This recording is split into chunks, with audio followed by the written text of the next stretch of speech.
नमस्कार साथियों। इस वीडियो में हम जनहित याचिका के बारे में चर्चा करेंगे।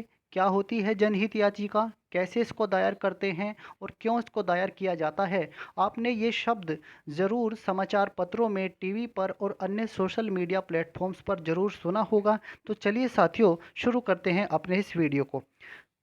जब किसी को लगता है कि आसपास में घटित होने वाली घटनाएं मानवीय अधिकारों का उल्लंघन कर रही हैं या सरकार द्वारा लागू की गई नीतियों से कई लोगों को हानि हो रही है, तो उसे प्रतिबंधित करने के लिए कोई भी व्यक्ति न्यायालय में जनहित याचिका दायर कर सकता है।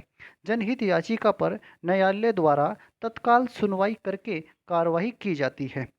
आगे हम अगर बात करें, तो अगर किसी विषय पर समाचार पत्रों में या न्यूज़ चैनलों पर प्रमुखता से दिखाया जाता है, परंतु किसी व्यक्ति द्वारा डर के कारण न्यायालय में याचिका दायर नहीं की जाती है, तो ऐसी स्थिति में न्यायालय द्वारा स्वतः संज्ञान लेकर, आपको ये भी पता होना चाहिए कि न्यायालय जो है कुछ समस्याओं पर स्वतः संज्ञान भी ले सकता है।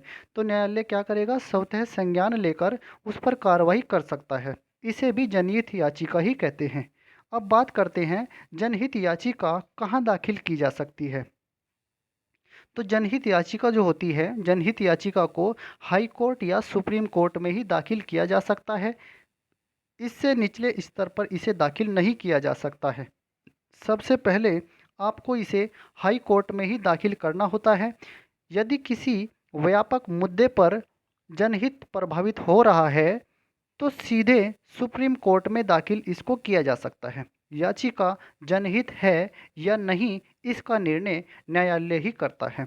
जनहित याचिका सीधे सीधे से शब्दों में अगर आपको बताएं, तो एक तरह से बस एक तरह की एप्लीकेशन ही होती है, जिसमें सरकार की नीतियों से अगर जनता परेशान हो रही है या बड़े पैमाने पर उनके अधिकारों का उल्लंघन हो रहा है या किसी अन्य कार्य से जनता के अधिकारों का मानव उल्लंघन हो रहा है, मानव अधिकारों का हनन हो रहा है, तो कोर्ट को इस पर पाबंदी लगाने के लिए एक तरह की एप्लीकेशन दायर की जाती है और वही जनहित याचिका कहलाती है। अब हम आपको बताते हैं, जो जनहित याचिका होती है उसको दाखिल करने की प्रक्रिया क्या होती है।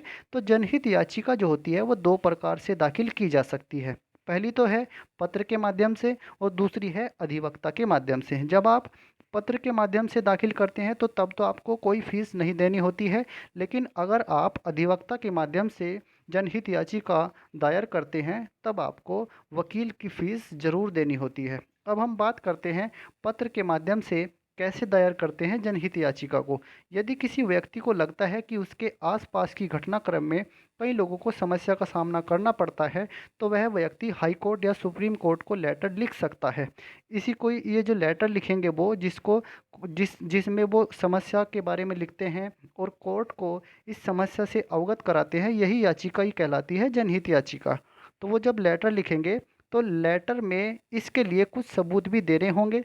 इसके बाद उस लेटर को जनहित याचिका में परिवर्तित करके सुनवाई की जाती है। कोर्ट इसकी सुनवाई करते हैं।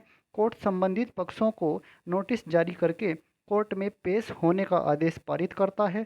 याचिकाकर्ता को भी कोर्ट में पेश होना पड़ता है। जो याचिका दायर करेंगे उनको भी कोर्ट में पेश होना पड़ेगा और इसके लिए जो है कोर्ट उनको ज़रूर बुलाते हैं। याचिकाकर्ता के पास यदि वकील नहीं होता तो कोर्ट यह सुविधा उपलब्ध कराती है। इसके लिए किसी प्रकार की फीस नहीं ली जाती है। आगे अगर हम बात करते हैं कि अधिवक्ता के माध्यम से कैसे जनहित याचिका दायर की जाती है, तो अगर आप अधिवक्ता के माध्यम से जनहित याचिका दायर कर सकते हैं, वकील सही से ड्राफ्टिंग करके कोर्ट के काउंटर पर याचिका को दाखिल कर देता है।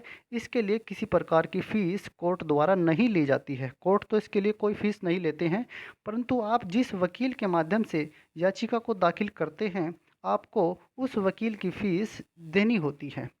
तो साथियों, इस वीडियो में हमने जनहित याचिका के बारे में समझा है। तो जनहित याचिका एक तरह से एक एप्लीकेशन ही होती है, एक लेटर ही होता है जो कोर्ट को लिखा जाता है और जिसमें समस्या के बारे में दिया विवरण रहता है और कोर्ट को उस समस्या से अवगत कराया जाता है। और उसमें ये ध्यान रखना होता है कि अगर नागरिक अधिकारों का, मानवीय अधिकारों का उल्लंघन हो रहा है, या तो सरकार की किसी नीति से या किसी व्यक्ति विशेष की कुछ जो है गलत आदतों से, अगर मानवीय अधिकारों का उल्लंघन हो रहा है और अगर कोई उस पर ध्यान नहीं दे रहा है, तो कोई भी व्यक्ति कोर्ट को लेटर लिख सकता है या फिर महाधिवक्ता के माध्यम से कोर्ट को इस समस्या से अवगत कराया जा सकता है। तो यही होती है जनहित याचिका। तो साथियों, अगर आपको यह वीडियो अच्छा लगा है, आपको कुछ नई जानकारी प्राप्त हुई है, तो कृपया करके हमारे चैनल को सब्सक्राइब कीजिए, वीडियो को शेयर कीजिए और लाइक कीजिए। धन्यवाद साथियों।